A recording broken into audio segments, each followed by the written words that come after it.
Hi guys, good morning. And before I start anything, I just want to say rest in peace to Gianluca Vialli. I'm absolutely gutted. I can't lie. He was someone that was massively influential to me as a Chelsea supporter.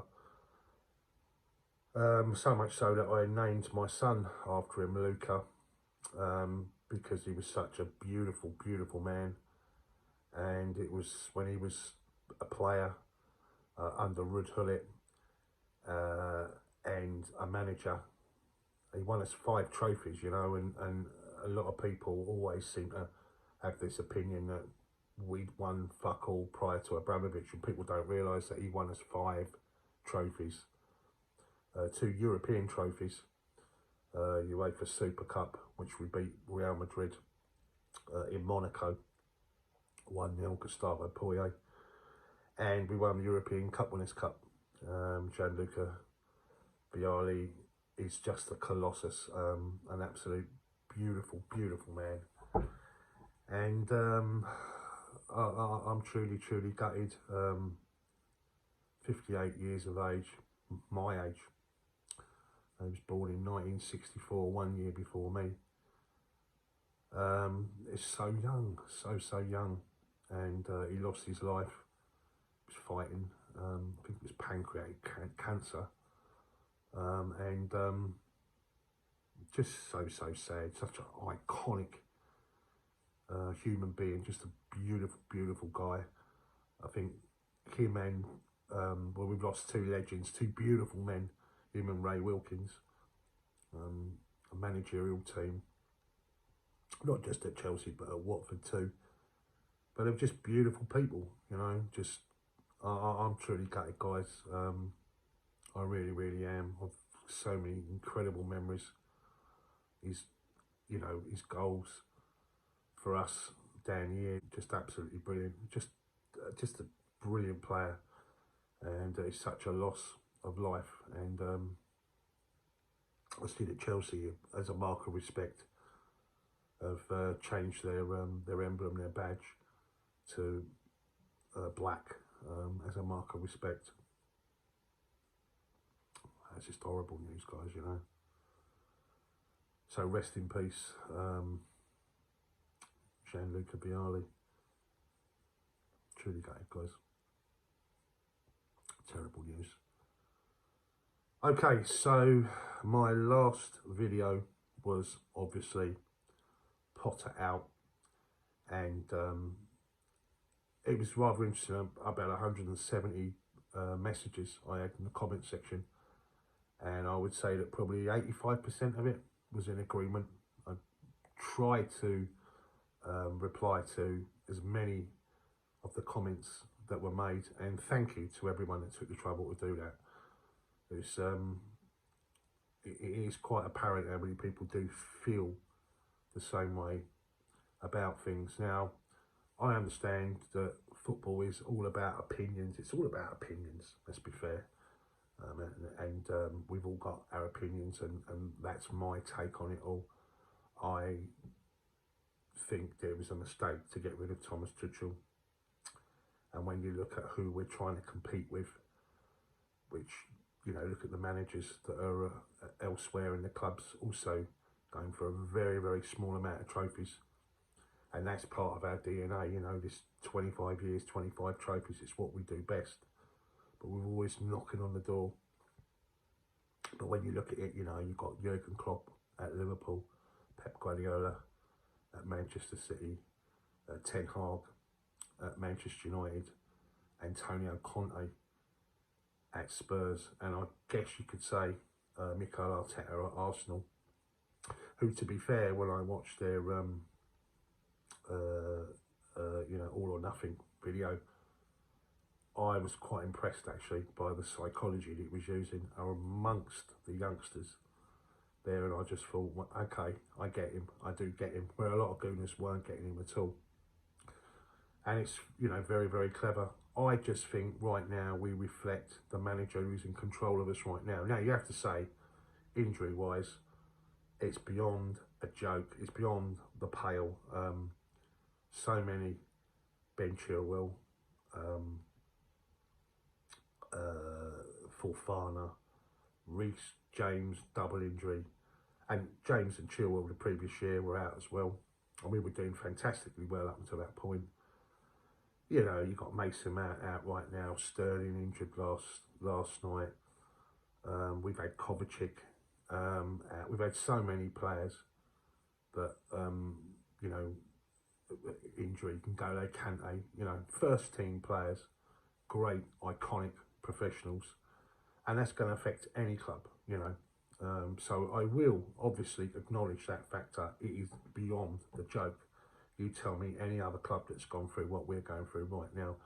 Something clearly is wrong with regards to our medical team, or the way we're asking our players to train. I don't know, but it is a bit of more than a coincidence that we have so many players that are injured. And so I noticed that they're talking about either Canero coming back to the fold, and perhaps that's a really good thing. You know, she's gone on to do great things. She was out in Qatar, and you know, she's I think she's even got shares in a non-league football club too. So she's done really well for herself. So if she comes back or whatever, something's got to change. I haven't changed my opinion, although I did think last night Chelsea were really, really good. And I knew they would be, because it's Manchester City. It's a big club coming to Stamford Bridge.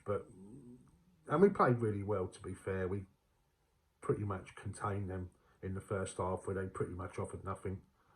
And we did have our chances. The second half, Manchester City revved it up a bit, and we were definitely on the back foot, and it was kind of only a matter of time, and they did get their goal. And, you know, you can offer lots of plaudits for the way we played. You know, if you look at our bench and the players that we brought on, although it's great that we brought on a lot of youngsters, where perhaps we could have done that when we was at 1-1 against Nottingham Forest. And certain players do need to look at themselves. Perhaps, you know, Aubameyang, he wasn't really putting in that level of effort which you would expect of a professional player such as he. And it's clear as day that we do need some additional manpower, and we need to spend big in certain areas of the pitch, for sure.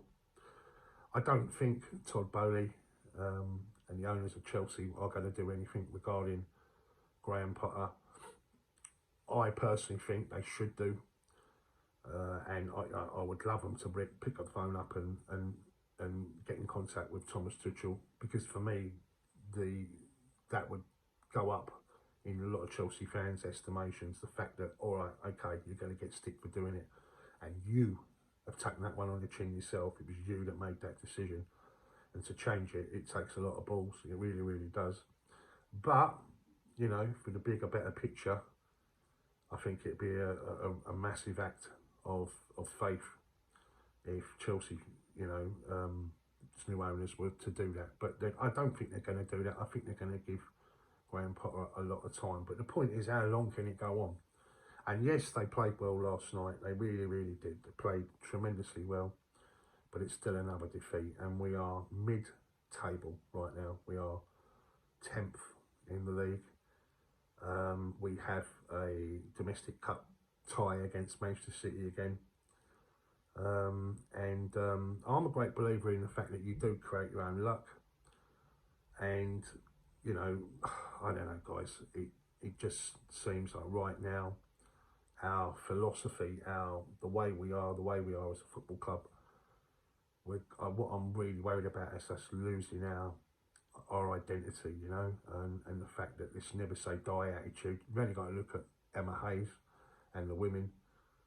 I tell you now, if there was anything that goes on from that perspective, I see that they just let Bethany England go to Spurs. Biggest transfer ever, £250,000. Just prior to that, it was Reece James's, Lauren James. The money that we paid Manchester United, 200 grand. But we sold Bethany England. Is that a good is that a good move? I don't know. You know, listen, she doesn't play all the time, but she's been very influential. She's part of the Lionesses and their European Championship win. I don't know, guys. We should have to wait and see. But it's a defeat, you know. And although they played well last night, the youngsters stepped up to the plate too. It's still a defeat, nevertheless. And the only thing, I suppose, small comforts that you can take from it is the fact that by Manchester City winning, it cuts down Arsenal's lead. Because for me, it's a lot worse, the fact that they're sitting there at the summit, you know. But there we go, guys. As I say, Manchester City at the weekend. Again, in the FA Cup. Will we make a lot of changes for that? Bearing in mind that we got Fulham, I think on the 12th at Craven Cottage. So West London derby, they're above us, Brentford above us. Right now we are behind every one of our neighbours in West London. So it's not great right now. And as I say, you know, although my opinion is my opinion on it all, I respect the fact that football is about lots and lots of opinions. But that's the way I see it. That's my take on it all, you know. Anyway, as I say, the biggest news of all, of course, today is that terrible, sad news. Gianluca Vialli, number 9, iconic number 9. Beautiful man, beautiful player, and it's the world's loss to lose someone like him. Very sad. Rest in peace, Luca. Much love, guys, and keep the blue flag flying high.